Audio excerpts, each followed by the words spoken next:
सर्वशक्ति परमेश्वर, हम आपका हृदय से धन्यवाद करते हैं क्योंकि आप महान परमेश्वर हैं, एकमात्र परमेश्वर हैं, अद्वैत परमेश्वर हैं, सच्चे परमेश्वर हैं, सृष्टि करता है, उद्धार करता है।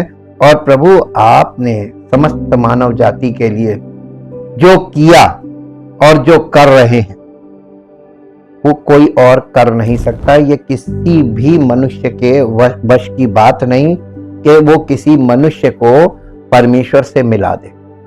हाँ प्रभु, ये परम सत्य है। कोई मनुष्य कभी भी किसी मनुष्य को परमेश्वर से नहीं मिला सकता और ना कोई मनुष्य स्वयं परमेश्वर से जुड़ सकता है या परमेश्वर को जान सकता है।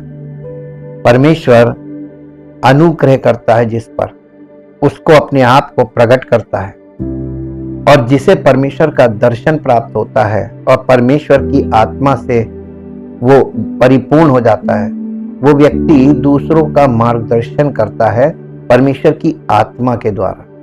और जो लोग उस मार्गदर्शन में गंभीरता से जुड़ते हैं, उस मार्गदर्शन में चलते हैं और उस मार्गदर्शन के अनुसार बढ़ते हैं, उन सबको परमेश्वर का दर्शन प्राप्त होता है। क्योंकि परमेश्वर ने यही एक प्लान रखा है, यही एक तरीका रखा है।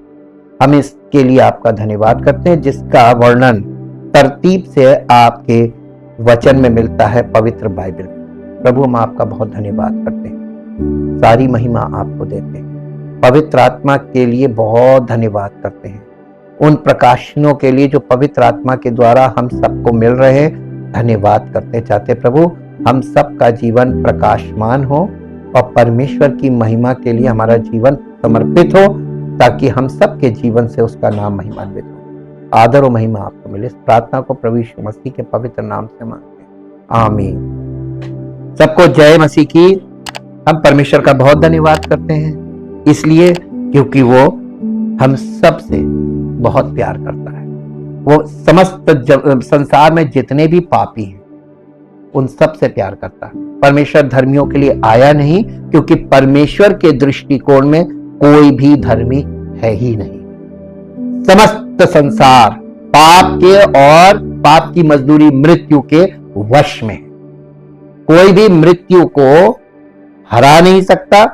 मृत्यु तो पड़ाव है, और प्रभु यीशु मसीह ने उसी मृत्यु के पड़ाव से हमें अनंत मृत्यु से निकालकर अनंत जीवन के लिए मार्ग बन गया। ये अद्भुत है, बहुत अद्भुत है।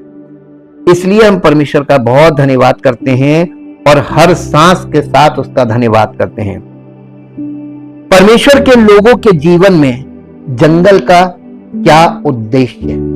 देखिए, जब पौलुस पहली कुरिन्थियों की कलीसिया में, जब पहला कुरिन्थियों और उसका 10 अध्याय और 10 अध्याय में जब वो आरंभ कर रहा है, तो वहां पर हेडिंग दी हुई है कि इजराइल के इतिहास से कलीसिया को चेतावनी दे रहा है, वार्निंग दे रहा है, और ये दिखा रहा है और ये समझा रहा है और ये बता रहा है कि इतिहास में जाके देखो, सब जितने थे मूसा का बपतिस्मा लिए हुए, बपतिस्मे को वहां पे फोकस कीजिए। बपतिस्मा मूसा का हो या यूहन्ना का हो, बपतिस्मा पानी का हो, पानी के बपतिस्मे को वो एक्चुअली वहां पे बता रहा था कि बपतिस्मा लेने के बाद भी परमेश्वर उनमें से बहुतेरों से प्रसन्न नहीं हुआ, वे जंगल में मर के ढेर हो गए। और ये खतना किए हुए लोग थे, बपतिस्मा पाए हुए लोग थे, मसीह उनके साथ साथ चलता था, लेकिन फिर भी परमेश्वर उनसे प्रसन्न नहीं हुआ। क्यों? पौलुस रीजनिंग कर रहा है कलीसिया को ये बताकर। आज के समय में लोग सोचते हैं पानी का बपतिस्मा ले लिया, उद्धार हो गया। किसने तुम्हें गलत शिक्षा दी? पौलुस इस चीज को तोड़ रहा है, इस मिथ को तोड़ रहा है जो कलीसिया के लोगों में आज है कि पानी के बपतिस्मे से उद्धार हो जाता है। ना, उद्धार नहीं होता है। पौलुस यही दिखा रहा था, और इसी को देखते हुए हम लोग पीछे इतिहास में चले गए। और उसके बाद जब अगर इनका उद्धार हो गया होता तो फिर यीशु मसीह ने यरदन से शुरुआत, क्योंकि अगर इन्होंने यरदन पार कर ली होती तो इन्होंने शुरुआत, यीशु मसीह ने कहां से शुरुआत की? जहां मूसा ने छोड़ा वहां से यीशु ने उठाया। आप देखिए कंटिन्यूएशन में बाइबल चल रही। मूसा ने यर्दन से पहले छोड़ा और यर्दन से ही नए नियम में आप देखिए यर्दन से ही यीशु मसीह ने सेवकाई को आगे बढ़ाया और जो मूसा ने उनको लाकर खड़ा किया था यर्दन से पहले, इसे समझने के लिए पहले हम आज चलेंगे, मेरे साथ निकालिए गलातियों की पत्री। इसको कनेक्टिविटी के साथ आगे बढ़ेंगे ना, कनेक्टिविटी बननी जरूरी होती है। 3 अध्याय निकालिए, 3 अध्याय।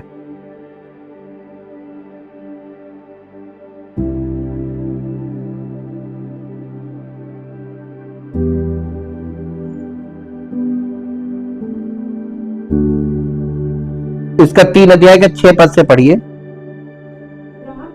अब्राहम ने तो परमेश्वर पर विश्वास किया और ये उसके लिए धार्मिकता गिनी गई। हाँ, अतः ये जान लो कि जो विश्वास करने वाले हैं, जो बपतिस्मा लेने वाले हैं, नहीं आया। अब आप बताइए क्या करना है, बपतिस्मा लेना है पानी का या विश्वास करना है? बपतिस्मा तो सब ले लेते, लेकिन जितने, ये देखिए ये पौलुस ने कलीसिया को यही तो दिखाया, ये सब बपतिस्मा लिए हुए, लेकिन विश्वास किसी में नहीं था। देखा ना आपने, विश्वास और बपतिस्मे का अंतर देख लिया, पानी का बपतिस्मा और विश्वास। अच्छा, प्रभु यीशु मसीह ने जब यर्दन पार की, बपतिस्मा उसने लिया, तो उसके बाद वो यीशु मसीह के, हम यीशु मसीह के चेले हैं कि हम यूहन्ना के चेले? तो यीशु मसीह, यूहन्ना ने यीशु मसीह के विषय में क्या बताया था? मैं तो तुम्हें मन फिराव के लिए पानी से बपतिस्मा देता हूं, लेकिन जो मेरे बाद आ रहा है वो मुझसे श्रेष्ठ है, वो तुम्हें पवित्र आत्मा और आग से बपतिस्मा देगा। तो हम किसके चेले हैं? हम शुरुआत किससे कर रहे हैं? यूहन्ना से कर रहे हैं कि मसीह से कर रहे हैं? तो हमको कौन सा बपतिस्मा देगा? मसीह देगा ना। पवित्र आत्मा का बपतिस्मा यीशु मसीह दे सकता है, कोई पास्टर नहीं दे सकता, कोई संस्था नहीं दे सकती है। ये वचन स्पष्ट कर रहा है। आज कितने लोग बपतिस्मों में ही फंस गए। इसीलिए उसको इब्रानियों की पत्री 6 अध्याय में देखिए, पहले ही बात लिखी है कि बपतिस्मों, हाथ रखने और जी उठने और अंतिम न्याय की शिक्षा रूपी नींव फिर से न डालें। और कलीसियां यही कर रही हैं, शिक्षा रूपी नींव डाल रही हैं, जबकि नींव अब प्रभु यीशु मसीह कलीसिया की। तो मसीह, जो मसीह की देह कलीसिया है, आत्मिक देह, तो वो बैप्टाइज्ड है ऑलरेडी और खतना भी है। और हमारा आत्मिक पवित्र आत्मा का बपतिस्मा और हमारा हृदय का खतना मसीह की देह में होगा, आत्मिक है। तो हम आत्मिक में आए कि फिजिकल में फंस गए। इसीलिए पौलुस ने यहां पे गलातियों की कलीसिया में ये कहा, इसी में थोड़ा सा ऊपर पढ़ दीजिए, पहला दूसरा पद पढ़ दीजिए 3 अध्याय का। हे निर्बुद्धि गलातियों, ये यहूदी लोग थे जो मसीह पर विश्वास किए थे, इनको, इनकी कलीसिया थी ये गलातियों की। और इनसे पौलुस क्या कह रहा है? हे निर्बुद्धि गलातियों, तुम्हें किसने मोह लिया? तुम्हारी तो मानो आंखों के सामने यीशु मसीह क्रूस पर दिखाया गया। मैं तुमसे केवल ये जानना चाहता हूं कि तुमने पवित्र आत्मा को क्या व्यवस्था के कामों से या सुसमाचार के समाचार से, हाँ, विश्वास के समाचार, ये सुसमाचार है कि सुसमाचार को सुनकर तुमने सुसमाचार को सुना और ग्रहण किया तो तुम्हें वो देगा पवित्र आत्मा, या तुम कुछ करके करोगे तब देगा फिजिकल एक्ट? यहां पे उसने पिन पॉइंट किया है, लेकिन इतनी बारीकी कोई नहीं पकड़ रहा। बेचारे सब, वो जैसे कहते हैं ना लॉ में फ्लॉ, वो वाली चीज है। ये सब लॉ में फ्लॉ हो गया। क्या तुम ऐसे निर्बुद्धि हो? आगे उसने थोड़ा सा और स्पष्ट किया, क्या तुम ऐसे निर्बुद्धि हो? देखिए, हम यीशु मसीह पर विश्वास करते हैं तो हमें पवित्र आत्मा गिफ्ट में मिलता है। ये कोई ऐसी चीज नहीं कि आप कुछ करके कुछ प्राप्त करो। पानी का बपतिस्मा लेने के बाद आपको पवित्र आत्मा मिलेगा। इसमें एक एक्ट आ गया, एक शारीरिक क्रिया आ गई कि जब तक हम पानी का बपतिस्मा नहीं लेंगे पवित्र आत्मा नहीं मिलेगा। हाँ के ना? और अगर मान लीजिए हम पानी के बपतिस्मा लेने लायक ना हो, आपके सामने सिचुएशन रखें और जब कोई आपसे इस तरीके की बात करे आप उसको खटाक से बोलिए, वो क्रूस पर लटका डाकू जिसने यीशु मसीह को कहा था, हे प्रभु जब तू अपने राज्य में आए मेरी सुधि लेना। उसने कहा आज ही तू मेरे साथ स्वर्ग में कौन सा बपतिस्मा लिया था? उसे तुरंत प्रभु ने ग्रहण किया, वो स्वर्गराज में प्रवेश पा गया। एक कुकर्मी था, अंगीकार किया और तुरंत। तो कौन सी कलीसिया में? उस समय कलीसिया थी नहीं। और उसने तो वो तो यमुना बपतिस्मा देने वाले का तो समय था ना, तो उसने वो भी नहीं लिया था पानी का बपतिस्मा, लेकिन उसने क्रूस पर पश्चाताप किया, मन फिराया। तो पश्चाताप ज्यादा जरूरी है कि पानी का बपतिस्मा? मेन मकसद आप पकड़ा कीजिए, परमेश्वर ने हर काम के लिए एक मकसद रखा था। भाई खतना क्या था? चिन्ह था किस बात का? कि तुमने परमेश्वर पर विश्वास किया, उसकी वाचा में तुम शामिल हो, परमेश्वर के साथ तुम्हारा संबंध है, उसका चिन्ह था खतना। ठीक? और खतना एक गुप्त चिन्ह था। ठीक? वैसे ही परमेश्वर ने हर युग में अलग अलग तरीके से लोगों को टेस्ट करने के लिए कुछ पड़ाव रखे, बाइबल के अध्ययन से पता। लेकिन अंत में जाकर कलीसिया का जब स्थापित हुई है, वहां सब कुछ पवित्र आत्मा के नियंत्रण में है। यानी आप बाइबल से शुरू से चले तो सृष्टिकर्ता पिता, उद्धारकर्ता पुत्र, और उस उद्धार को मानव जीवन में इंप्लीमेंट कराने वाला पवित्र आत्मा। 3 भाग हो गए। तो लोग अभी भी यूहन्ना पे अटके हुए हैं। वो मसीह और कलीसिया में पवित्र आत्मा जो तृतीय गॉड हेड है, यानी परमेश्वरत्व का तीसरा रूप, वहां तक वो भी परमेश्वर है, वहां तक वो पहुंचे नहीं, उसके नियंत्रण में नहीं होना मांग रहे। और इसीलिए पिता पुत्र तो एक है। तो पवित्र आत्मा इन दोनों के लिए जो सामर्थ्य काम करती थी और व्यक्ति है। मूसा के द्वारा कौन लोगों का नेतृत्व कर रहा था? पवित्र आत्मा। तो पवित्र आत्मा एक व्यक्ति है, स्पिरिचुअल व्यक्ति है, आत्मिक व्यक्ति है। उस व्यक्ति को लोग एक्सेप्ट नहीं करते। यह है खास बात। अब हम लोग इसमें आगे जब बढ़ते हैं, लिखा है, उसने आगे इतना स्पष्ट किया कि तुम ऐसे निर्बुद्धि हो कि आत्मा की रीति पर आरंभ करके अब शरीर की रीति पर अंत करोगे। यानी आपको यीशु मसीह पर विश्वास करने से और अंगीकार किया कि प्रभु यीशु मसीह मेरे लिए आया, मेरे लिए मारा गया, मेरे लिए गाड़ा गया, मेरे लिए जी उठा, मेरा है मसीह, आपने अंगीकार किया तो आपको प्रभु ने अपना पुत्र बना लिया। विश्वास से ही तो बनाया, जितनों ने उसे ग्रहण किया उसने उन्हें परमेश्वर की संतान होने का अधिकार दिया। अब आपके पास अधिकार है कि आप परमेश्वर की संतान बन सकते हैं। बने नहीं है, बने होंगे तो आप उसके पुत्र बन जाएंगे, संतान से पुत्र। ये एक आ गया पड़ाव। यानी आप परमेश्वर की आत्मा के अधीन होकर जब अपने जीवन में जीवन व्यतीत करेंगे तो आप आत्मिक रूप से परिपक्व होकर परमेश्वर के पुत्र बन जाएंगे, मैच्योर।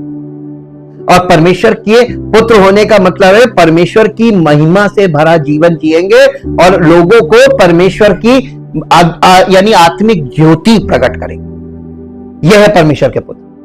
तो आप संतान होने का अधिकार प्राप्त हुआ है। यानी आपको अगर कहा जाए कि आप किसी भी देश में जाकर वहां पर आपके लिए नागरिकता इंतजार करिए, आप जाइए वहां नागरिकता प्राप्त कीजिए, तो आप नागरिक होंगे तो नहीं ना। डिक्लेरेशन है ना कि आप प्राप्त कर सकते हैं। लेकिन जब आप नागरिकता प्राप्त करने की बात करते हैं किसी भी देश में, तो वहां पर नियम है, आपको कितने साल वहां पर, 12 साल 15 साल वो ड्यूरेशन होता है। इतने साल अगर आप वहां पर एक अच्छे व्यक्ति के रूप में व्यतीत करते हैं अपना जीवन, तो सरकार विचार करेगी, गारंटी नहीं। ये नागरिकता के विषय में हम आगे बताएंगे आपको। अब आपको स्वर्ग के राज्य की नागरिकता एक झटके में कैसे मिल जाएगी? तो परमेश्वर आपको किस तरीके से छोटे छोटे कदमों से चलाता है। जैसे एक छोटा बच्चा चलना सीखता है ना, वैसे ही आत्मिक जीवन में हमको छोटे छोटे कदम से चलना है, ये सीखना है। और अगर कोई व्यक्ति अपने आप को एक पहले ही दिन से परिपक्व मानता कि हम तो मसीह में एकदम हम तोप हो गए, तो क्या वो हो जाएगा? वचन में देखिए चल गए लोगों की जिंदगियां कितनी। तो अब देखिए यहां पर इसने ये बताया कि इसके 3 अध्याय के 3 अध्याय का 21 पद से पढ़िए। तो क्या व्यवस्था परमेश्वर की प्रतिज्ञा यानी परमेश्वर के वायदों के विरोध में? कदापि नहीं, क्योंकि यदि ऐसी व्यवस्था दी जाती जो जीवन दे सकती तो सचमुच धार्मिकता व्यवस्था से होती, परंतु पवित्र शास्त्र का मतलब पुराना नियम, परंतु पवित्र शास्त्र ने सबको पाप के अधीन कर दिया। तो पुराने नियम में जितने थे सब पाप थे और नए नियम में जितने वो भी सब पाप थे। क्योंकि हमने आपको कल बताया था कि जंगल में जब ये लोग लाल समुद्र पार किया था तो 6.5 लाख पुरुषों की संख्या लिखी है, स्त्री बच्चे अलग। तो आप ये देखिए बाइबल के अनुसार जो मैच्योर लोग थे वो सब खतना किए हुए लोग थे, सब खतने वाले थे, और उनके बच्चे जो थे उनका खतना नहीं हुआ था। और 40 साल में देखिए 3 पीढ़ी घुसी और 40 साल में 3 पीढ़ी और हो गई, 6 पीढ़ी। ठीक, अब ये 6 पीढ़ी में से जो खतने वाले मैच्योर लोग घुसे थे वो सब जंगल में मर गए, एक भी उस पार नहीं गया, सब खतने वाले थे। जो बचे वो सब बिन खतने की दशा में थे। अब ये बताइए अब्राहम, ये परमेश्वर दिखा रहा था कि अब्राहम क्या था? अन्य जाति। परमेश्वर ने उसको वाचा का चिन्ह खतना दिया था और खतने के कारण उसके सारे वंशजों में ये प्रथा चली और सब खतना कराने लगे, लेकिन कोई भी परमेश्वर की आज्ञा नहीं मान रहा था। रिलीजन बन गया ना। रिलीजन कैसे बन रहा? बाइबल दिखा रही है कि रिलीजन बनता कैसे। किसी ने कोई बहुत अच्छा काम किया, उस व्यक्ति को वो लोग मूर्त बनाते, मेमोरियल, और उसकी बातों को वो शिक्षा बना लेते हैं और फिर अपने आप को उससे कनेक्ट कर देते हैं। यही मसीहत में हो रहा है, यही सब में हो रहा है। परमेश्वर पोले खोल के रखेगा क्योंकि परमेश्वर मनुष्य का बनाने वाला है और पूरी दुनिया में मनुष्यों को डील कर रहा है। उसकी डीलिंग ऐसी दुनिया के ऐसे ऐसे लोगों से, दिग्गजों से, जिसकी हम और आप से भी नहीं होगी डीलिंग। तो वो सबको डील करता है, तो उसका वचन बुद्धिमान बना देता है। इसीलिए पुराने लोगों ने कहा था परमेश्वर तेरा वचन मेरे दुश्मनों से ज्यादा बुद्धिमान हमें बना दे। इतना शार्प है परमेश्वर का वचन, बहुत शार्प है। अब देखिए यहां पर उसने बोला कि उसने सबको प्रतिज्ञा जिसका आधार, देखिए फिर परंतु पवित्र शास्त्र ने सबको पाप के अधीन कर दिया ताकि वो प्रतिज्ञा जिसका आधार यीशु मसीह पर विश्वास करना है, विश्वास करने वालों के लिए पूरी की जाए, पूरी हो जाए। तो परमेश्वर पुराने नियम के सब लोगों को मसीह के द्वारा उद्धार प्राप्त करने के लिए बाध्य कर रहा था। तो ये जो जंगल में वो लोग चल रहे थे उनको मसीह तक पहुंचाने के लिए मूसा की जिम्मेदारी थी कि देखो उसके युग तक हमें तुम्हें पहुंचाना है इसी दशा में जैसे तुम। अब यहां पर देखिए 23वां पद पढ़िए। पर विश्वास के आने से पहले व्यवस्था की अधीनता में हमारी रखवाली होती थी, गार्जियनशिप थी। ठीक, आगे। और उस विश्वास के आने तक जो प्रकट होने वाला था हम उसी के बंधन में रहे।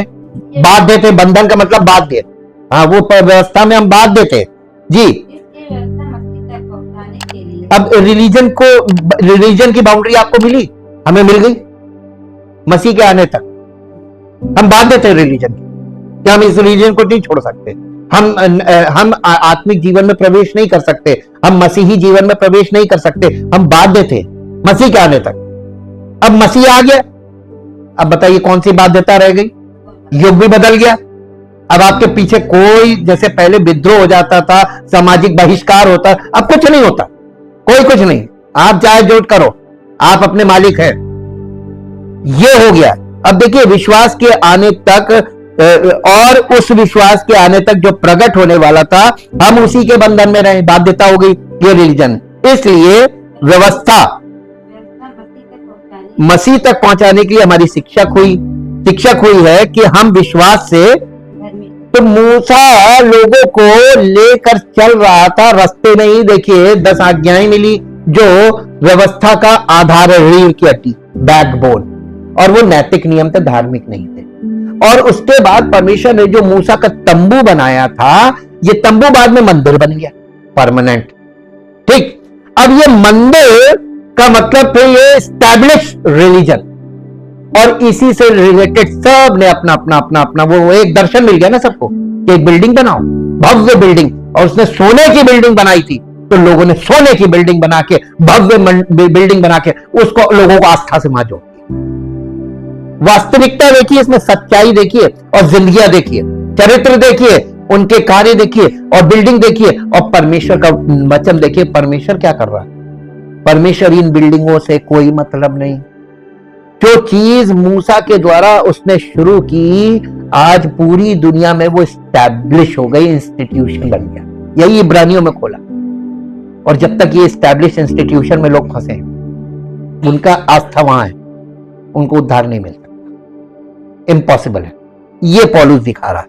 अब देखिए, क्योंकि तुम सब उस विश्वास के द्वारा जो मसीह यीशु पर है परमेश्वर की संतान हो, विश्वास से हो। देखिए, उस सबके लिए मरा, तो ये चाहे मानो या ना मानो, उद्धारकर्ता सबका वही है। इससे यह पता चलता पूरी दुनिया स्पिरिचुअली डेड, जो अपने रिलीजन में फंसे। ये आत्मिक मृत्यु का प्रतीक है, रिलीजन में फंसे रहना। और ये दिखाया जा रहा है, और तुम में से जितनों ने मसीह में बपतिस्मा लिया, फिर देखिए कल भी देखा था ना, मसीह में बपतिस्मा लिया, उन्होंने मसीह को पहन लिया। अब ये भी पानी का बपतिस्मा नहीं है, मसीह में बपतिस्मा, उसके मस्सा में, यानी उसके अभिषेक में। तो ये पवित्र आत्मा के बपतिस्मा की बात है। अब ना कोई यहूदी रहा, ना यूनानी, ना दास, ना स्वतंत्र, ना नर, ना नारी, क्योंकि तुम सब मसीह यीशु में एक हो, एक बॉडी बन गई। ठीक, और यदि तुम मसीह के हो तो अब्राहम के वंश और प्रतिज्ञा के अनुसार वारिस भी हो। तो मूसा की जिम्मेदारी लोगों को कहां तक थी? मसीह तक पहुंचाने की थी, व्यवस्था के द्वारा। तो देखिए, आप जंगल में व्यवस्था के द्वारा मसीह तक पहुंचाने का काम कर रहा था कि नहीं कर रहा था? लेकिन उनमें एक चीज की कमी थी, एक तो आज्ञाकारी नहीं थे, ढिठाई करते थे, और जिद्दी थे, क्रोधी थे, झगड़े करने लगते थे, और वो विश्वास ना करने के कारण वो मसीह तक पहुंच नहीं पाए। तो सारे खतने वाले रास्ते में मर गए, बचे सब बिन खतने वाले। तो अन्य जाति वहीं पर दिखा दिया, और यीशु मसीह ने आकर यर्दन से उस मिनिस्ट्री को, उसको टेक ओवर किया। यहां अब हम आगे बढ़ेंगे। आज का ये बेसिक यानी फाउंडेशनल पार्ट था। परमेश्वर के लोगों के जीवन में जंगल का उद्देश्य। अगर हम और आप अपने जीवन में किसी ऐसे जंगल में हैं जहां हमको उद्देश्य से ज्यादा उलझन महसूस हो सकती है, आप अभिभूत और भ्रमित हो सकते हैं, आप खुद को ईश्वर की बुद्धि पर सवाल उठाते हुए पा सकते हैं, या शायद अपनी खुद की बुद्धि पर भी। एक पल के लिए परमेश्वर की इच्छा के केंद्र में होने के बारे में सोचें। इसका क्या मतलब है? ये कैसा दिखेगा? क्या ये खुशी और पूर्णता का समय होगा? क्या कभी ऐसा समय होता है जब परमेश्वर की इच्छा का केंद्र निराशा और कठिनाई का स्थान हो सकता है? इजराइल की संतान यानी यहूदी लोग, इजराइल की संतान के बारे में क्या? परमेश्वर ने मूसा को उन्हें मिस्र से बाहर लाने और अपनी इच्छा के केंद्र में लाने के लिए बुलाया था। मूसा की जिम्मेदारी लोगों को मिस्र से बाहर लाने की थी, और परमेश्वर के केंद्र में यानी परमेश्वर की इच्छा में लाने की। लेकिन वो लोग मिस्र से तो बाहर आए, लेकिन उनके मन में मिस्र बैठ गया था। वो जंगल को भी मिस्र बना रहे। एक इंसान जो बहुत बिगड़ा हुआ इंसान है, लोग कहते हैं इसको समाज से अलग कर दो। आप उसको जंगल में छोड़ा, वो जंगल में भी अपनी ढेर सारी जनरेशन बना ले। होगा कि नहीं होगा? तो आप इस चीज को मिटा नहीं सकते अलग करके। केंद्र, परमेश्वर की मूसा को मिस्र से बाहर लाने और अपनी इच्छा के केंद्र में लाने के लिए बुलाया गया था। तो उनको, इजराइलियों को मिस्र से बाहर लाना था, परमेश्वर की इच्छा के केंद्र यानी परमेश्वर की मर्जी में। उनके लिए उनकी इच्छा का केंद्र अंततः कनान होगा, और उनके लिए परमेश्वर की इच्छा क्या थी? उन्हें प्रॉमिस लैंड यानी कनान तक पहुंचाऊंगा, वायदा पूरा करूंगा। यह परमेश्वर की इच्छा के केंद्र में था, और इसी के लिए उनको, मूसा को ये जिम्मेदारी दी गई थी। लेकिन कुछ समय के लिए परमेश्वर की इच्छा का केंद्र एक बड़ा और भयानक जंगल था। कुछ समय के लिए वो केंद्र कनान पहुंचाना था, ये तो वायदा था, लेकिन कितने पहुंचेंगे और नहीं पहुंचेंगे, क्यों नहीं पहुंचेंगे और क्यों पहुंचेंगे, ये सारे प्रश्नों का हल जंगल में है। तो जंगल बहुत महत्वपूर्ण जगह है बाइबल में, और बाइबल में जंगल का मतलब रेगिस्तान है, निर्जन स्थान, जहां आप छाया भी ढूंढोगे तो नहीं मिलेगी। क्या आप, हमारे और आपके लिए परमेश्वर की इच्छा में जंगल में समय बिताना शामिल है? यस, मसीह जीवन की शुरुआत जंगल से ही हो, जंगल से ही है। यीशु मसीह के बपतिस्मे के बाद पहला जंगल में। जंगल में कौन मिला था? जंगल में प्रभु भी तो मिलता है, जंगल में प्रभु भी तो है। प्रभु अगर हमारे साथ है और हम जंगल में हैं, तो शैतान से सामना होगा कि नहीं होगा? और अगर प्रभु हमारे साथ नहीं है, पवित्र आत्मा नहीं है, और हम जंगल में गए, तो हमें कौन मिलेगा? फिर क्या करेगा हमारे साथ? जंगल ही मार देगा। हाँ, वो मार देगा जंगल में। अब आपको पिक्चर थोड़ी और साफ हो रही होगी ना। यीशु मसीह जब जंगल में गया था, परमेश्वर की आत्मा से परिपूर्ण होकर गया था, और इसीलिए याकूब ने, जो यीशु मसीह का भाई था, उसने ये कहा कि परमेश्वर के अधीन हो जाओ। ये बपतिस्मे का मतलब केवल अधीन हो जाओ, अधीन हो जाओ और शैतान का सामना करो, तुम्हारे पास से भाग जाएगा। और हम जंगल में घुस जाते बिना परमेश्वर की आत्मा के अभिषेक, तब क्या होगा? शैतान पोल खोल देगा, ये नहीं है, ये नहीं है, तो यही, तो जंगल में मर के ढेर हो जाएंगे, जा नहीं सकते आगे। और साथ ही देखिए, ये समस्याओं का स्थान हो सकता है। कौन? जंगल।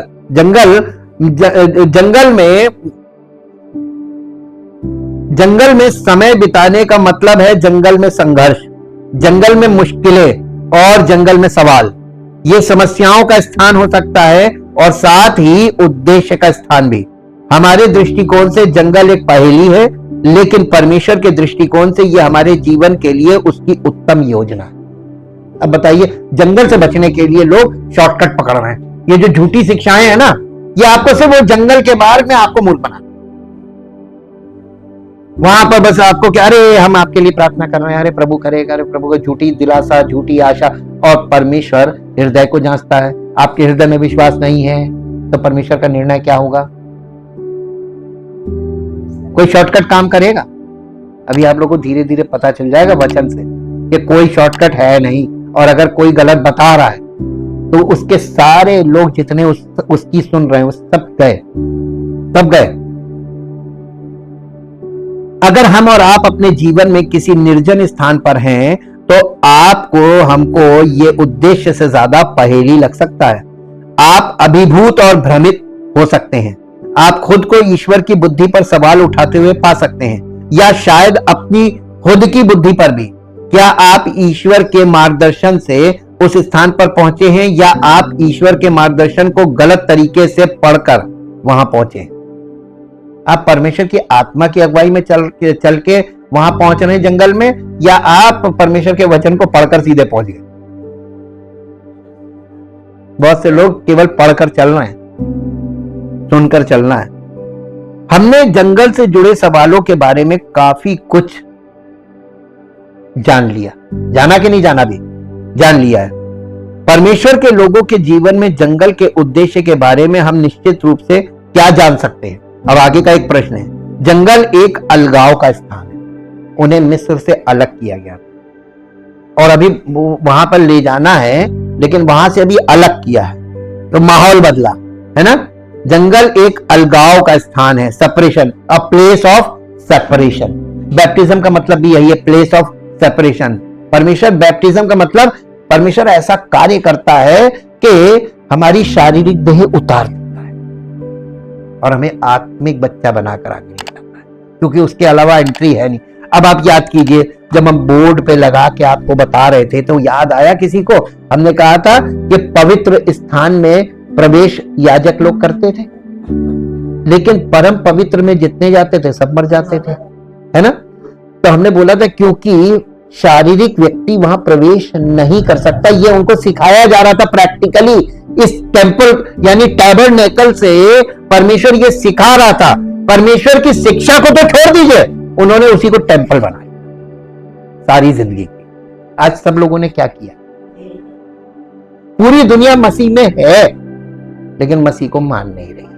मरा सबके लिए था, उद्धार करता वो सबका है, होगा नहीं है, लेकिन लोग उसकी सुसमाचार पर विश्वास नहीं कर रहे। ये है समस्या, क्योंकि सत्य बोलने की किसी में दम नहीं, और जिनमें दम है उनकी कोई मानता नहीं। ऊंचे लेवल से कोई बोलेगा नहीं, इसलिए मानने नहीं है, और नॉर्मल वे में व्यक्ति एक कॉमन व्यक्ति बोलेगा जिसकी मानने नहीं।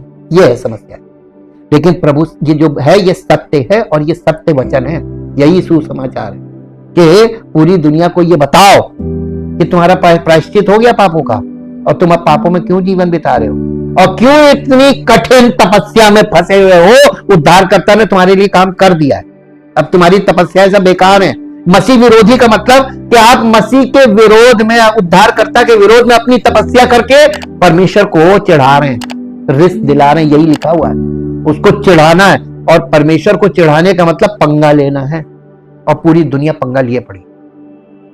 बहुत खतरनाक स्टेज है। इसीलिए देखिएगा धीरे धीरे धीरे धीरे वो चूड़ी जब टाइट करता है तो मृत्यु दर बढ़ती है, आपदाएं बढ़ती है, विपत्तियां बढ़ती हैं, और समाधान कुछ नहीं। ये है जंगल एक अलगाव का स्थान है। परमेश्वर उन्हें जंगल में ले गया ताकि वे मिस्र के प्रभाव से अलग हो सके। जंगल की अनिश्चितताएं परमेश्वर की आवश्यकता और परमेश्वर पर निर्भरता पैदा करती हैं। परमेश्वर आपको बिना किसी चीज के रहने देता है, एकदम आपको एम्प्टी हैंडेड कर दिया, यानी हेल्पलेस इस स्टेज में ले गया। कौन ले गया? शैतान के परमेश्वर। शैतान ऐसे अवसर का फायदा उठाता। देखा, परमेश्वर तुमको वहां से शहर से ले आया और जंगल में पटक दिया उनको। अब बताइए, जो परमेश्वर पे विश्वास नहीं करते होंगे वो तुरंत कहेंगे बिल्कुल ठीक कहा, बिल्कुल ठीक। आपको किसकी बात ज्यादा पसंद आएगी? क्योंकि शैतान आपसे शारीरिक बातें करेगा, लेकिन परमेश्वर तो आपको योजना के अंतर्गत लेके जा रहा है ना। आप उसको ने आपको अपना बच्चा बनाया, वारिस बनाया। परमेश्वर आपको अपना वारिस बना रहा है। आप अपने घर में एक पैदा वारिस के साथ जब आप उसको डिसिप्लिन करते हैं, आप उसकी चीजें बंद करते हैं, तो ये उसके नाश होने के लिए कि उसको वारिस बनाने के लिए करते हैं। और लोगों की बुद्धि को क्या हो गया है? आत्मिक बुद्धि तो कुछ है ही नहीं। अरे ऊपरी चक्कर है भैया, प्रेयर कीजिए, मेरे साथ कुछ अच्छा नहीं चल रहा है, जब भी कोई काम कर रहे हैं सब फेल हो रहा है, ऊपरी चक्कर है। हम डील कर रहे हैं, हमें मालूम है लोग कैसी मानसिकता में। हाँ, ऊपरी चक्कर है, लेकिन ये बहुत ज्यादा ऊपरी चक्कर है। ये तीसरे स्वर में जहां परमेश्वर है, ये परमेश्वर की ओर से है। ऊपरी चक्कर तो है, लेकिन इस चक्कर से कोई निकाल नहीं सकता। कोई तंत्र, कोई मंत्र, कोई विधि की कुछ भी नहीं निकाल सकता है। ये वही निकाल सकता है। उससे पंगा ले लिया तुमने। मैं सच बोल रहा हूं, ये एकदम सत्य है। परमेश्वर चाहता है कि परमेश्वर की आवश्यकता और परमेश्वर पर निर्भरता हमारे अंदर पैदा हो। हम परमेश्वर पर निर्भर करना तो कब सीखेंगे? स्वर्ग के राज्य में प्रवेश से पहले सीखना है, तभी प्रवेश मिलेगा। आप परमेश्वर पे, आप अपनी बुद्धि पे, अपनी शक्ति पे, अपनी कल्पना, अपनी इच्छा, अपनी भावना पे निर्भर रहेंगे, परमेश्वर के राज्य में प्रवेश नहीं मिलेगा। परमेश्वर हमको और आपको बिना किसी चीज के रहने देता है ताकि आप उसे अपने प्रदाता के रूप में जान सके। परमेश्वर हमको आपको अकेला रहने देता है ताकि हम और आप उसे अपने मित्र के रूप में जान सके। परमेश्वर हमको और आपको भयभीत और चिंतित रहने देता है ताकि हम और आप उसे अपनी शांति के रूप में जान सके। परमेश्वर हमको और आपको कमजोर होने देता है ताकि हम और आप उसकी ताकत को जाने। अगर आप निर्बलता में परमेश्वर की ताकत नहीं प्राप्त की है तो आपने कुछ नहीं प्राप्त किया। ये बहुत जरूरी है। हम तो जब जब निर्बल होते हैं हम उस समय ज्यादा अपने आप को बलवान मत कर, मैं निर्बल हूं, मेरा शरीर निर्बल है, लेकिन मेरा प्रभु महान है और उसमें हम जयवंत से बढ़कर है। ये हमारी सोच बन गई है। जंगल में परमेश्वर स्वयं को प्रकट करता है। जंगल के अंधेरे में वो हमको और आपको प्रकाश देता है। दिया था ना उनको आग का खंभा बनके। जंगल की उलझन भरी भूल भुलैया में हम और आप उसे अपना मार्गदर्शक बनाना सीखते हैं। जंगल में वो हमको और आपको दुनिया के प्रभावों से अलग करता है, साथ ही उन चीजों और लोगों से भी जिन पर हमने और आपने निर्भर रहना सीखा है, ताकि हम और आप उस पर निर्भर रहना सीखें। हम और आप जिस भी जंगल का सामना कर रहे हैं उसमें परमेश्वर हमारे और आपके प्रति वफादार रहेगा, ठीक वैसे ही जैसे वो उन लोगों के प्रति था जिन्हें उसने मिस्र से बाहर निकाला था। जंगल तैयारी का स्थान है, प्लेस ऑफ प्रिपरेशन। मैं पहले भी बता चुका, अब तो आपको दिखा रहा हूं, दिखाने के लिए बता रहा हूं। पहले ये यानी वचन के लेवल पर बताया था।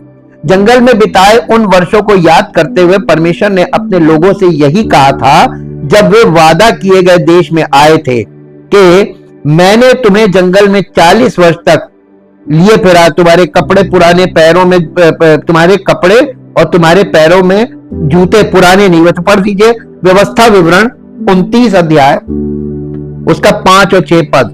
व्यवस्था विवरण 29 अध्याय चैप्टर 29 और 5 और 6 पद।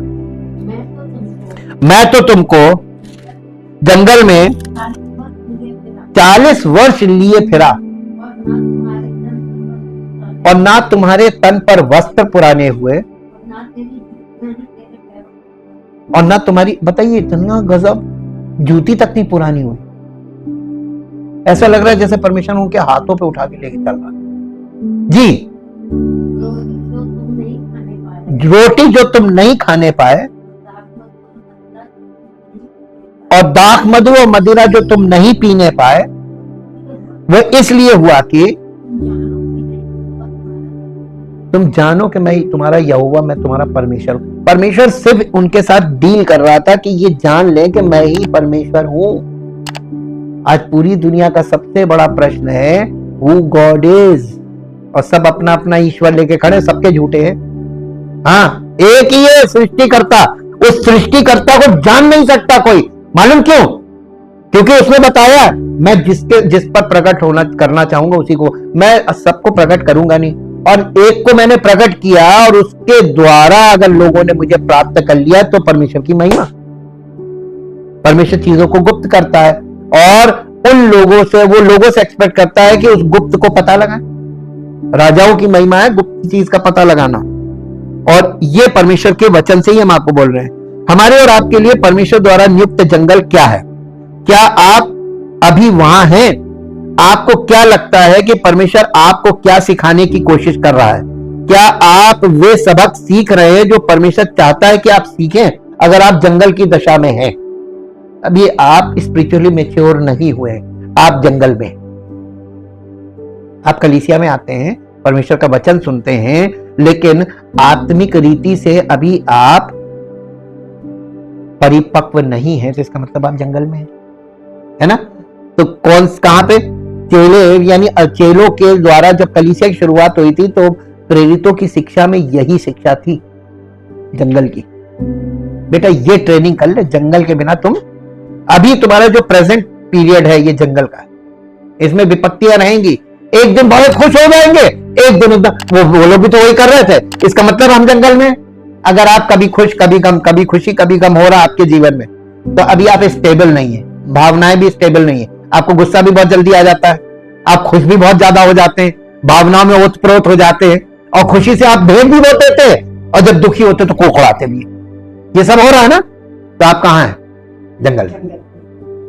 जंगल में भागने नहीं देगा। उद्धारकर्ता एक ही है और सृष्टिकर्ता भी एक ही है, तो ये दोनों मिलकर हम लोगों को भागने, आप उससे बच के भाग नहीं सकते, और अगर आप कोई कोशिश करेंगे तो नष्ट हो जाएंगे। ये उसने इसीलिए स्पष्ट कर दिया है।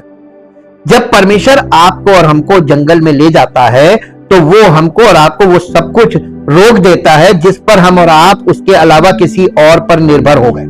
यानी आपकी निर्भरता को खत्म करेगा। कि आप जैसे आपके पास कोई चीज है, आपको बढ़िया मिल रहा है, जैसे ही आप प्रभु में आएंगे हो सकता है वो बंद हो जाए। अब लोग क्या सोचते हैं, यहीं पे तो ऊपरी चक्कर शुरू होता है ना। किसी ने बांध दिया, किसी ने कुछ कर दिया है। अब ये किसकी थ्योरी है, जिसकी कोई पुस्तक नहीं है। झाड़ा फूकी, तंत्र मंत्र और ये सब चीजें कहां से आ रही हैं? इसकी कोई किसी स्कूल में नहीं, कोई इसका स्कूल नहीं है, कोई एजुकेशन में नहीं है, कहीं कुछ नहीं, और फिर भी लोगों में खूब है, मानते हैं। ये जो भ्रम की चीजें हैं ना, जिनमें कोई सत्यता नहीं है, ये आपको बहुत फैली हुई मिलेगी, बहुत गली गली होती है, गली गली हर व्यक्ति के दिलो दिमाग पे छाई हुई है। और व्यक्ति पहले मेडिकल में जाने के बजाय पहले गलत जगह जाए, अपना पैसा बर्बाद कर लेगा। परमेश्वर हमको आपको जब जंगल में ले जाता है, यानी जब वो हमको और आपको, जब हम उस पर विश्वास करते हैं, वो सब कुछ रोक लेता है जिस पर आप उसके अलावा किसी और पर निर्भर ना हो सकता है कि हम और आप अपनी जरूरतों को पूरा करने के लिए अपनी नौकरी पर निर्भर हो गए हो।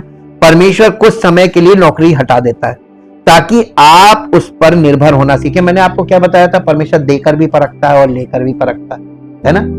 जब वो देता है उस दिन तो बल्ले बल्ले, और जब वो हमको आगे बढ़ाने के लिए रोकता है, थोड़े समय के लिए हटा देता है, बस वहीं पे तो कलह शुरू होती है। वहां हम यहूदी बन जाते हैं, एकदम इजरायली, है ना। और जबकि बाइबल की बातें सुनते रहते हैं, उसके बाद भी कोई असर नहीं। शारीरिक माइंड पे आत्मिक बातों का कोई असर नहीं होता। ये भी साथ साथ आप नोट करते जाइए। हो सकता है कि हम और आप अपनी ताकत या सहन शक्ति पर निर्भर हो गए हो, फिर भी परमेश्वर हमारे और आपके जीवन में कमजोरी लाता है ताकि आप और हम सीख सके कि हमारी और आपकी ताकत उसमें है। आप इसे अभाव के रूप में देखते हैं, परमेश्वर इसे तैयारी के रूप में देखता है। तैयारी होनी जरूरी है क्या? आप देखिए पौलुस ने क्या कहा, मैंने घटना बढ़ना सीख लिया। अरे ये तो इस लेवल पर बहुत कम लोग पहुंच पाते हैं, घटना बढ़ना सीख लिया। ऐसे तो बढ़ते हैं तो बाबा, घटते हैं तो कोको। बहुत कम लोग होते हैं जो दोनों मामलों में स्थिर रहते हैं। ठीक है, कभी खुशी कभी गम, ये तो सांसारिक है, लेकिन हम तो वो आनंद प्राप्त कर रहे हैं कि मेरा प्रभु हमें सब कुछ देकर संतुष्ट किए, हमें टेंशन नहीं। आप देखिए स्वस्थ रहेंगे बिल्कुल। मेंटली अगर आप इस चीज से छूट गए तो फिजिकली आप फिट हो जाएंगे। यही है हीलिंग। व्यवस्था विवरण की पुस्तक निकालिए, 8 अध्याय, उसका 2 पद से 6 पद तक पढ़ेंगे। व्यवस्था विवरण 8 अध्याय। और स्मरण रख कि तेरा परमेश्वर यहोवा उन 40 वर्षों में तुझे सारे जंगल के मार्ग में से इसलिए ले आया है कि वो तुझे, इसका मतलब जानबूझ के परमेश्वर जंगल से ले जाता है। जंगल से काहे के लिए ले जाता है? क्योंकि हम लोग जंगल से बचना मांगते हैं, तो हम शॉर्टकट ढूंढने जाते हैं। हम दूसरी कलीसियाओं में वहां क्यों जा रहे हैं? कहीं शॉर्टकट मिल जाए यार, यहां तो बिल्कुल एकदम खतरनाक वाली चीज बता रहे, हमसे बर्दाश्त नहीं होगा, हम झेल नहीं पाएंगे। तो आप भाग के जाइए, परमेश्वर की योजना से भागकर आप कहां जाएंगे? दाऊद का एक्सपीरियंस पढ़ लीजिएगा, उससे बचकर मैं कहां छिपूं? यदि मैं पाताल में जाऊं तो तू वहां है, स्वर्ग में चढ़ जाऊं तो तू वहां है, कोई जगह नहीं बाकी है जहां मैं, और आप परमेश्वर से बच के भाग नहीं पाएंगे। और परमेश्वर आपको ऐसा करते देख लेगा ना, तो ये समझ जाएगा ये उद्धार नहीं पाना मांगता, तो आपका तो बंटा धार। बात के देखिए जी, सारे जंगल के मार्ग से इसलिए लेके आया कि वो तुझे नम्र बनाए और तेरी परीक्षा करके ये जान ले कि वो आपके मन को परखेगा। मन को परखना, मन में क्या चल रहा है, मन में क्या भरा है, मन की भावनाओं को पढ़ना। इसको कैसे पढ़ा जाता है? इसको एक बार में नहीं पढ़ा जाता है, जब आप रिश्तों में बंधते हैं। देखिए अब यहां पर एक बहुत महत्वपूर्ण चीज आती है, कौन सा आदमी कितना वफादार है अपनी पत्नी के साथ, अपने बच्चों के साथ, और अपने माता पिता के साथ, और अपने समाज में, सामाजिक तौर पर और अपने सामाजिक तौर पे अगर है तो फिर देश के साथ। ठीक, हम अपने देश के साथ वफादार तब तक नहीं होंगे जब तक हम एक वफादार बेटे नहीं बनेंगे, एक वफादार पति नहीं बनेंगे, और एक वफादार पिता नहीं बनेंगे, और एक वफादार सामाजिक व्यक्ति नहीं बनेंगे। हमारा सामाजिक जीवन भी वफादारी से भरा होना चाहिए, लोगों के साथ हाँ की हाँ, ना की ना, कोई दंत पंत नहीं इधर उधर। ये सच्चा जीवन जो होता है ना, वो जो रिश्तों से प्रमाणित होता है, रिश्तों में, इसमें रिश्ता आता बीच में, इसलिए परमेश्वर वाचा का इस्तेमाल कर रहा है पुराने नियम में भी और नए नियम में भी। परमेश्वर एक रिश्ते में शुरुआत कर रहा है, और रिलीजन में कोई रिश्ता नहीं होता। रिलीजन में एक भीड़ होती, मॉब, और वहां पर विधियां होती, बस, उसमें रिश्ता नहीं होता है। अब यहां पे देखिए, इसको पढ़िए आगे। तेरी परीक्षा करके ये जान ले कि तेरे मन में क्या क्या है, कि तू उसकी आज्ञाओं का पालन करेगा या नहीं। परमेश्वर ऐसे नहीं कह सकता। लोग कहते हैं ना परमेश्वर हृदय जांचता है, ये कहना बहुत आसान है, और इस परीक्षा में से पास होकर आगे जाना ये एक प्रैक्टिकल काम है। ये कल्पना नहीं है कि आप कल्पना में ये नहीं कर सकते, इसके लिए वास्तविकता चाहिए। तो आपके जीवन में टाइम फैक्टर आएगा कि नहीं आएगा? जी, उसने तुझको नम्र बनाया और भूखा भी होने दिया। परमेश्वर उनको भूखा होने दे रहा था, ताकि वो जब भूखे होंगे तो उन्हें यह अनुभव होगा कि भूखा होना क्या है, पहला अनुभव। दूसरा, उनकी भूख मिटाने वाला जब उनकी भूख मिटाएगा तो परमेश्वर जंगल में भी हमें पाल सकता है। हम नौकरी पे ही नहीं निर्भर है, हम बिजनेस पे ही नहीं निर्भर है, हम उस पर निर्भर हैं जो हमें जंगल में भी खिला सकता है, निर्जन स्थान में। आज लोगों के अंदर विश्वास की बात बताएं, सच बता रहे हैं, उनके दिल के अंदर की बात, हर एक व्यक्ति के शहरों में। अगर हम कुछ करेंगे नहीं, मालूम है लोग क्या बोलते, दलीलें क्या देते, अरे परमेश्वर ने ये थोड़ी ना कहा कि कुछ मत करो, मैं तुम्हें खिलाऊंगा। हाँ, फिजिकली उसने नहीं बोला है, फिजिकली आपको काम करना है, और बाइबल भी कहती है कि जो कमाए ना तो खाने भी ना पाए। लेकिन यहां आत्मिक बात की जा रही है। आत्मिक भोजन आप कहां से प्राप्त कर सकते हैं? स्वयं प्राप्त करके दिखाओ, नहीं ना। इसके लिए आपको परमेश्वर पर निर्भर होना है ना। आत्मिक भोजन आपको परमेश्वर ही देगा, और अगर आप उस पर निर्भर नहीं है तो आपका शारीरिक जीवन 70-80 साल के बाद खत्म, बल्कि 50 के बाद आपकी मानसिक हालत इतनी खराब होगी, या तो माइंड का स्ट्रोक पड़ जाएगा, पैरालिसिस, या आप किसी ढेर सारी ऐसी बीमारियों के कि आप दवाइयों पे निर्भर रहेंगे, और आप बगल में अस्पताल आपके, अब किसी का तो घर ही अस्पताल हो जाता है, हर घर में है ये, ओल्ड एज में तो बहुत है। तो आप बीमारी का मेडिकल स्टोर बन जाएंगे। इसी को बचाने के लिए परमेश्वर हमें जीवन की रोटी देता है। समझ में आ रहा कि नहीं आ रहा? आगे पढ़िए।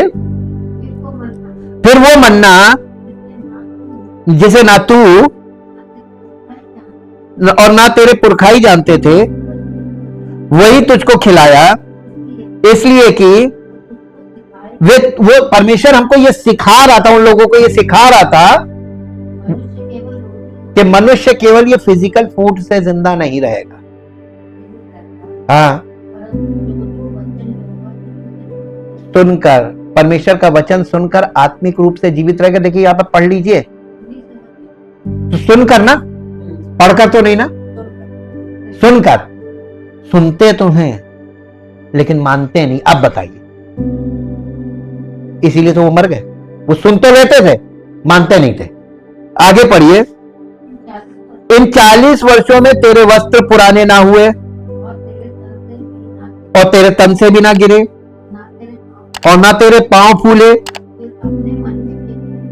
फिर अपने मन में ये तो विचार कर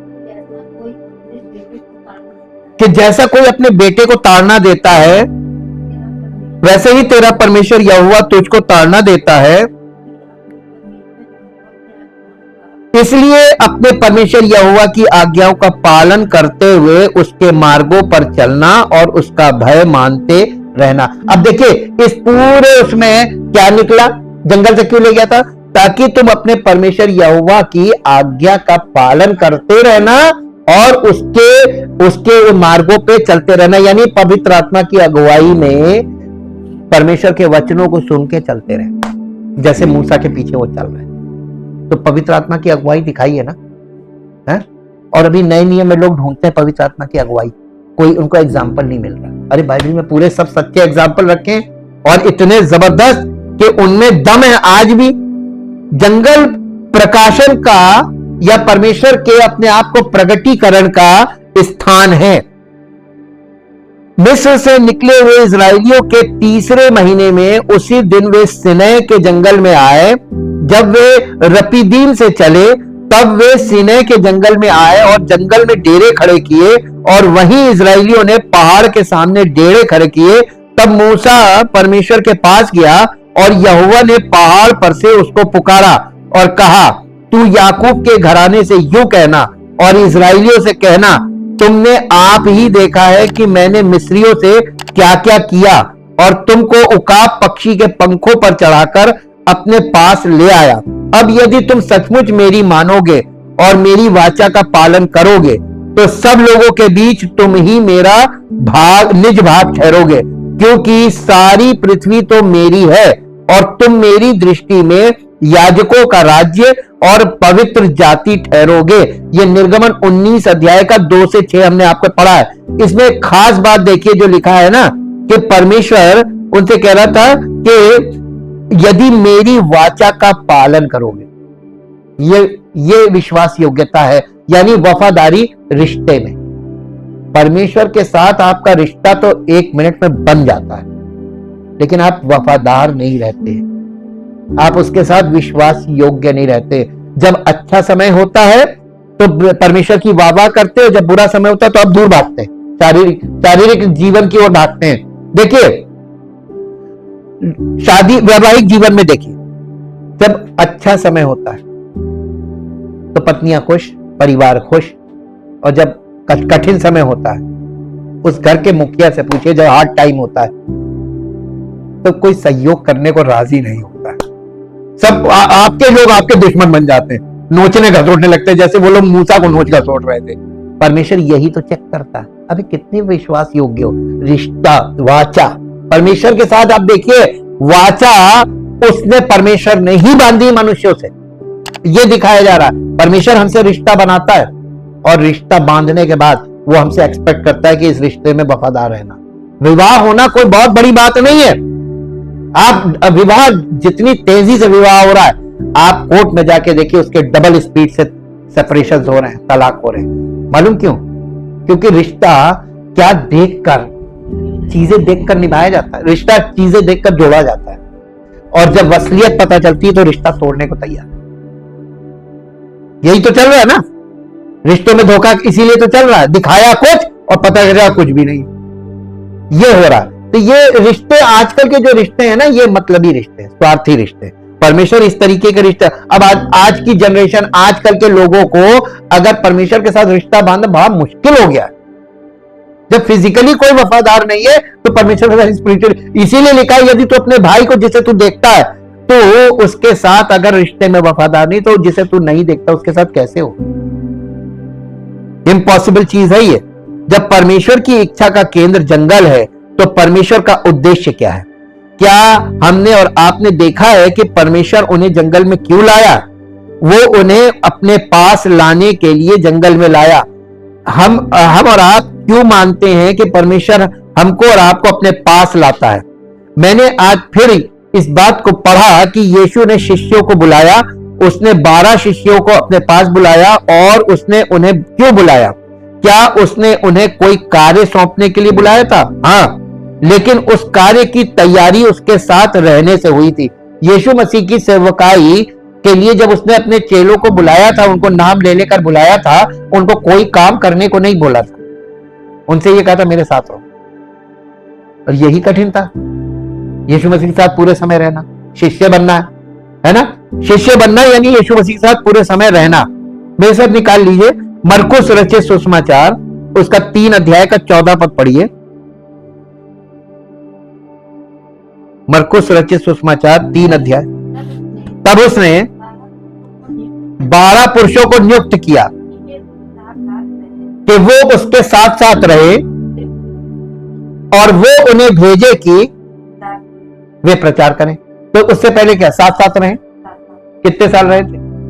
क्रूसिफिक्शन तक उसके साथ थे। क्रूस से पहले ही वो सब भाग गए, जब वो गिरफ्तारी हुई वहां से सब भाग गए छोड़, है ना?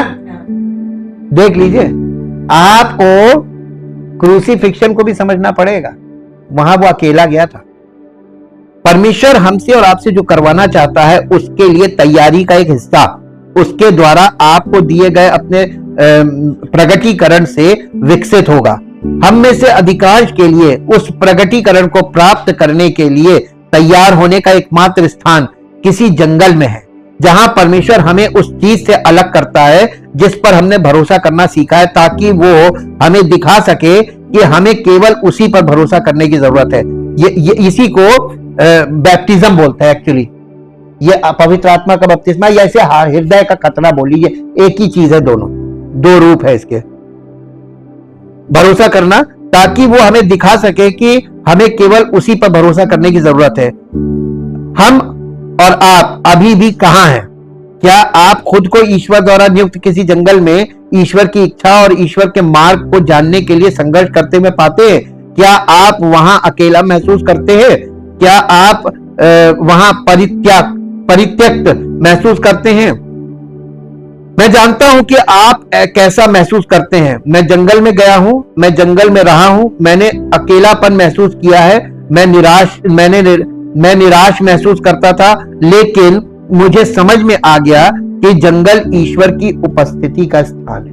बहुत कम लोग इस चीज को समझ पाते हैं। अगर आप जंगल में हैं तो आप शायद परमेश्वर से नाराज होंगे, आपने परमेश्वर को त्यागने के बारे में सोचा होगा। निराशा की स्थिति में जंगल पाप का स्थान भी बन सकता है। निराशा की स्थिति में जंगल पाप का स्थान भी बन सकता है, जैसे उनका बन गया था। तो फिर परमेश्वर कहां है? जब आपने और हमने खुद को साबित कर दिया है कि हम और आप उसके प्यार के लायक नहीं हैं, तो परमेश्वर हमको और आपको कैसे जवाब देगा? कभी कभी परमेश्वर हमें जंगल में न केवल खुद को दिखाने के लिए ले जाता है, बल्कि हमें खुद को दिखाने के लिए, अपने आप को प्रकट करने के लिए भी हमें ले जाता है। हम कौन हैं और हम परमेश्वर पर कैसे भरोसा करते हैं, इस बारे में सच्चाई जंगल में सामने आती है। वहां हम खुद को जितना जानते थे उससे भी ज्यादा पापी साबित होते हैं। तब परमेश्वर कैसे प्रतिक्रिया करता है? नहम्याह के पुस्तक से एक पद निकालिए जो आपको मिलेगा। नहम्याह की पुस्तक 9 अध्याय उसका 13 से 21 तक पढ़ेंगे। नहम्याह 13 अध्याय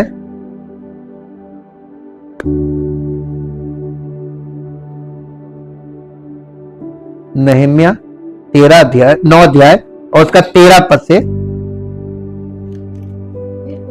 फिर तूने सिनै पर्वत पर उतरकर आकाश में से उसके साथ बातें की और उनको सीधे नियम, सच्ची व्यवस्था और अच्छी विधियां और आज्ञाएं दी। उन्हें अपने पवित्र विश्राम दिन का ज्ञान दिया और अपने दास मूसा के द्वारा आज्ञाएं और विधियां और व्यवस्था। देखिए, खाली आज्ञाएं नहीं दी थी, आज्ञाएं, विधियां और व्यवस्था, अरेंजमेंट्स, ये सब दिया था। ये पूरा परफेक्ट प्लान था एक्चुअली। उनकी भूख मिटाने को आकाश से उन्हें भोजन दिया और उनकी प्यास बुझाने को चट्टान से उनके लिए पानी निकाला, और उन्हें आज्ञा दी कि जिस देश को तुम्हें देने की मैंने शपथ खाई है उसके अधिकारी होने को तुम उसमें जाओ। परंतु उन्होंने और हमारे पुरखाओं ने अभिमान किया और हठीले बने और तेरी आज्ञाएं ना माने। तो आपको देखिए मुख्य पॉइंट क्या मिला, क्यों वो लोग नहीं पहुंच पाए? बस ये आज्ञाकारिता आत्मिक जीवन में यहीं पे आके मामला फंसता है। हम लोग जिद्दी हैं, हम मानते नहीं जल्दी। परमेश्वर को मालूम है हमारा स्वभाव। और जो आश्चर्यकर्म तूने उनके बीच किए थे उनका स्मरण ना किया, वरन हट करके यानी जिद करके यहां तक बलवा करने वाले बने कि एक प्रधान ठहराया कि अपने दासत्व की दशा में लौटे। परंतु तू क्षमा करने वाला, अनुग्रहकारी और दयालु, विलंब से कोप करने वाला और अति करुणामय ईश्वर है। तूने उनको ना त्यागा, वरन जब उन्होंने बछड़ा ढालकर कहा, तुम्हारा परमेश्वर जो तुम्हें मिस्र देश से छुड़ा लाया है वो यही है, और तेरा बहुत तिरस्कार किया, तब भी तूने जो अति दयालु है उनको जंगल में ना त्यागा। ना तो दिन को अगुवाई करने वाला बादल का खंबा उन पर से हटा, और ना रात को उजियाला देने वाला और उनका मार्ग दिखाने वाला आग का खंबा, वरन तूने उन्हें समझाने के लिए अपने आत्मा को जो भला है दिया, और अपना मन्ना उन्हें खिलाना ना छोड़ा, और उनकी प्यास बुझाने को पानी देता रहा। 40 वर्ष तक तू जंगल में उनका ऐसा पालन पोषण करता रहा कि उनको कुछ घटी ना हुई, ना तो उनके वस्त्र पुराने हुए और ना उनके पांव में सूजन आई। देखिए, गुस्सा हो जाना चाहिए था। लोग कहते हैं परमेश्वर क्रोधी है, अन्य जातियों में बहुत बोला जाता है बाइबल का परमेश्वर क्रोधी। देखिए, इतना प्रेमी परमेश्वर तो कहीं नहीं मिलेगा, इतना कि आपको सही करने के लिए। देखिए, जब हमारे बच्चे बिगड़ जाते हैं तो हम क्रोध से नहीं चीज ठीक कर सकते, हम उन पर अनुग्रह करेंगे, क्षमा करते रहेंगे, तब ठीक हो। सहना पड़ेगा, तो सहने वाला पार्ट आजकल लोगों में नहीं है। क्यों? क्योंकि परमेश्वर को आपने अपना जीवन समर्पित नहीं किया। तभी सहन शक्ति देगा कौन? पवित्र आत्मा का ये आत्मिक वरदान है। तुम क्या सोचते हो कि परमेश्वर तुम्हें जंगल में ले जाता है ताकि तुम खुद को दिखा सको कि तुम कितने पापी हो? परमेश्वर तुम्हें जंगल में ले जाता है और तुम्हें दिखाता है कि तुम कितने पापी हो, ताकि वो तुम्हें दिखा सके कि वो कितना उद्धार करता है। अपने लोगों के विद्रोह के बावजूद वो वफादार रहा।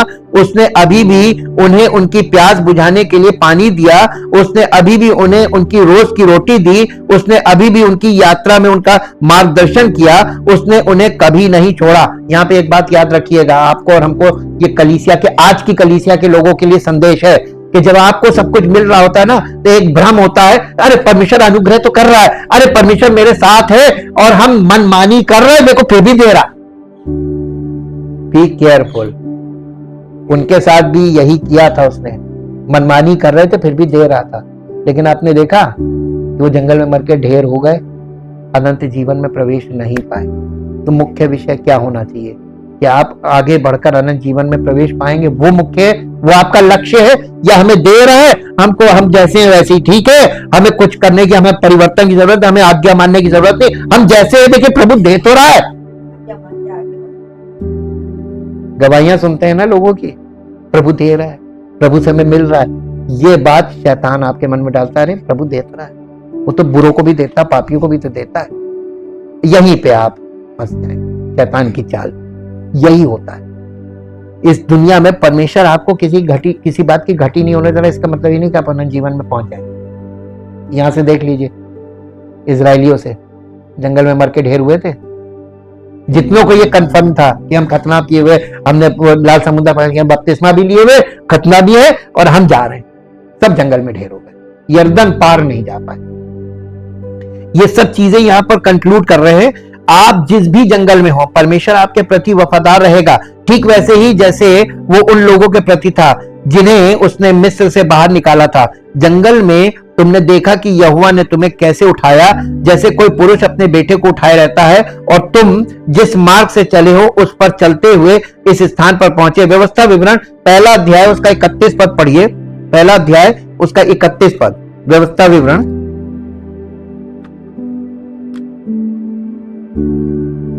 1 अध्याय का 31 पद।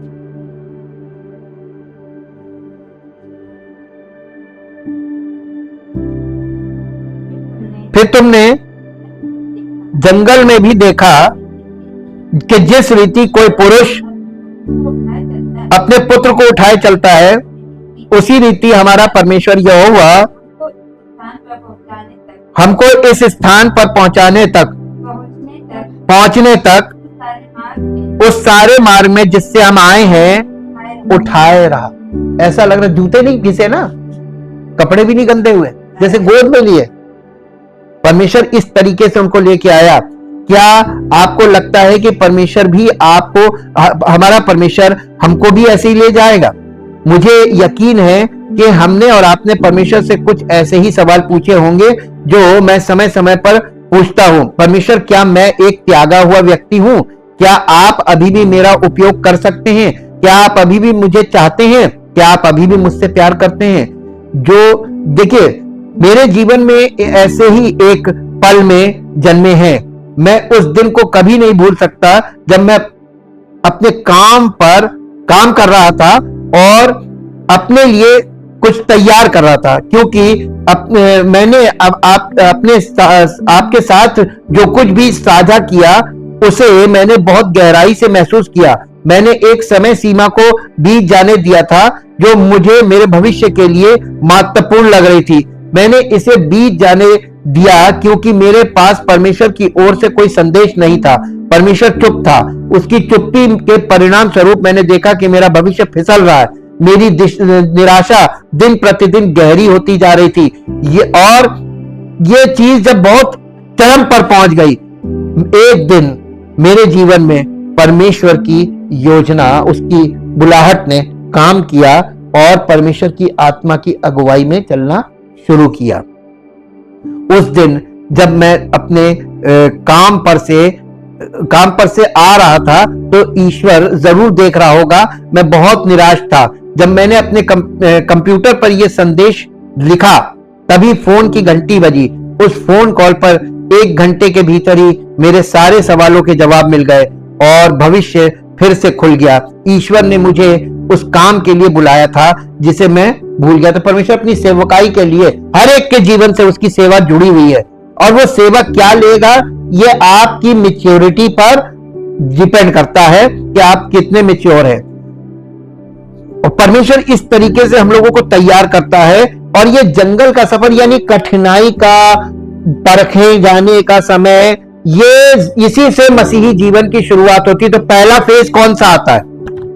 कठिनाई का। देखिए, वैवाहिक जीवन में पहला फेज जो, क्योंकि हम लोग क्या, जब किसी का विवाह होता है तो उसको बैकअप दिया जाता है। बैकअप का मतलब समझते हैं? नहीं मालूम किसी को? ढेर सारा सामान, घर गृहस्थी का, जिसे दहेज बोला जाता है, ये दे दिया जाता है। और ये जो दहेज मिल जाता है ना, तो दहेज बहुत दिन तक चलता है।